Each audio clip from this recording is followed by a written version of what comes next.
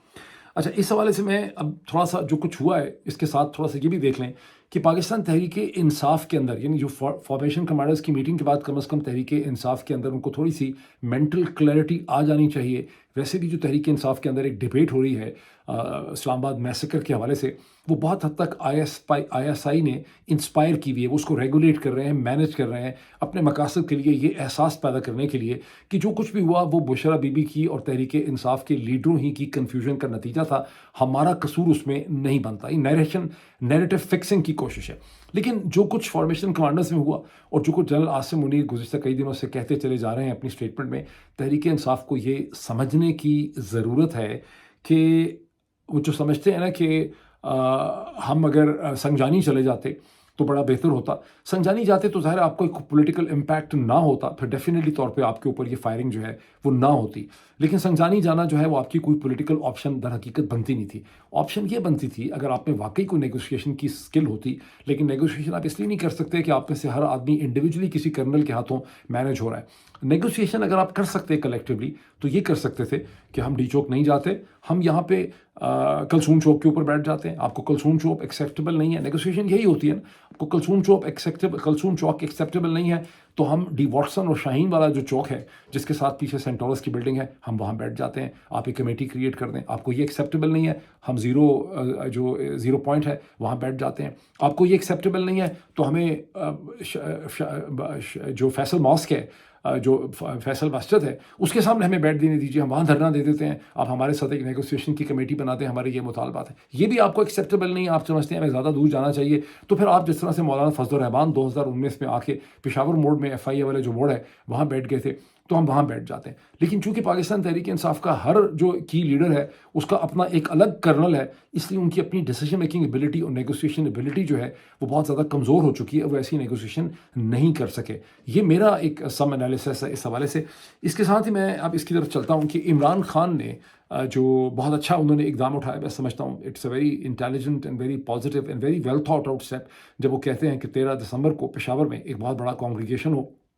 شہداء اسلام آباد جو ہیں ان کی یاد میں ان کو ٹریبیوٹ دینے کے لیے. اور انہوں نے ایک کمیٹی بنائی ہے جسے لیڈ کر رہے ہیں عمر ایوب صاحب. ویری گڈ، بہت اچھی چوائس ہے. میں سمجھتا ہوں انڈر دی سرکمسٹانسز اس میں خیبر پختونخوا کے چیف منسٹر، ان کے ساتھ علی امین گنڈاپور، پھر اس کے ساتھ سلمان اکرم راجہ، پھر اسی کے اندر حامد رضا صاحب، اور اسی کے اندر اسد کیسر. اور اس میں یہ بھی ہے کہ یہ کمیٹی جو ہے نہ صرف اسٹیبلشمنٹ کے ساتھ نیگوشیٹ کرے پولیٹیکل پرزنر کی رہائی کے مطالبے میں، اور اس کے ساتھ وہ ایک جوڈیشل کمیشن یہ ڈیمانڈ کر رہے ہیں 9 مئی کے واقعات اور 26 نومبر کے واقعات کو اکٹھے اس کا انالیسس کرنے کے لیے. تو دونوں بہت ہی موزوں، بہت ہی مناسب ہے. اور یہ بھی پتہ چلا ہے کہ یہ باقی سیاسی جماعتوں کو انگیج کرنے کی بھی کوشش کریں گے. اب میرا اس پہ انالیسس یہ ہے کہ پولیٹیکل پرزنرز کے حوالے سے ڈیفینیٹلی پیش رفت ہو سکتی ہے، خاص کر کے اگر باقی سیاسی جماعتیں جو ہیں ان کو یہ انگیج کر لیں، مولانا فضل الرحمان کو اور بھی سیاسی جماعتیں کے ساتھ شامل ہو جائیں،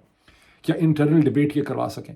جہاں تک جوڈیشل کمیشن کا تعلق ہے، دونوں جرم جنرل عاصم منیر نے کیے ہیں. جوڈیشل کمیشن تو مجھے بنتے نظر نہیں آ رہا. یا تو پاکستان کے اندر اتنا بڑا ایک پولیٹیکل پریشر ہو جوڈیشل کمیشن کے لیے، جو مجھے تنہا تحریک انصاف کھڑی کرتے نظر نہیں آ پا رہی. ہاں، اس میں جو آرمی کی گڈس کا بائیکاٹ ہے وہ ایک چیز ہے، وہ تحریک انصاف خود نہیں کر رہی. تحریک انصاف کو اس کو بہت کیئرفلی ڈیل کرنا چاہیے، بیکاز جو آرمی کی انڈسٹریل پروڈکٹس کا گڈس ہے وہ تحریک انصاف کی کال ہی نہیں ہے، وہ تو پاکستانیوں کی کال ہے. وہ تو مختلف تو اس کے تحریک انصاف کو اس کو اون بھی نہیں کرنا چاہیے. تحریک انصاف اسے ختم بھی نہیں کرا سکتی، لیکن وہ ایک ٹول ضرور ہے نیگوسیشن کے لیے. تحریک انصاف کے پاس کے تحریک انصاف اپیلیں کر سکتی ہے لوگوں سے بعد میں، لیکن تحریک انصاف کو اس کو احتیاط سے ڈیل کرنے کی ضرورت ہے.